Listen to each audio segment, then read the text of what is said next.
Ciao a tutti gli amici che ci seguono su questo canale video, da Luca Veneziano e da Lisa Bretani, che è qui alla mia sinistra, che ha partecipato, una delle protagoniste della Reginetta della Canzone, il festival che si è appena concluso in questo 2008. Ci troviamo a Taverna di Montecolombo in provincia di Rimini, per la precisione al Caffè Centrale. Allora Lisa, prima di iniziare questa bella serata, non è proprio una delle più calde, anzi direi che è abbastanza freddino, però di sopra so che è molto caldo l'ambiente, tanti amici che ti sono venuti a trovare. Vuoi intanto salutare gli amici che ci seguono?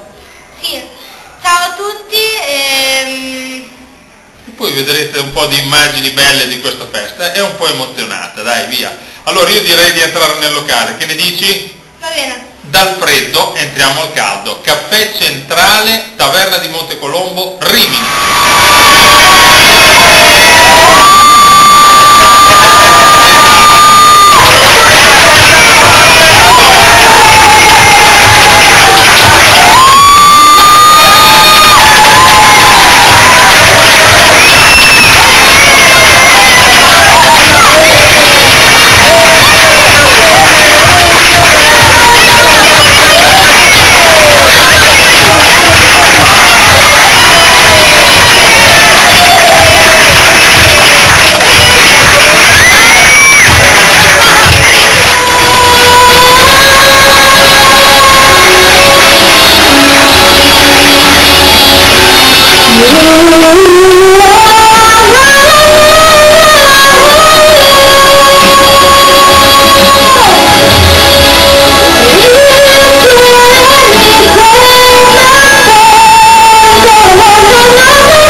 Una serata fantastica, siamo alla fine, hanno partecipato anche Federica Righetti qua alla mia destra, eccola là, poi Silvia Battisti, naturalmente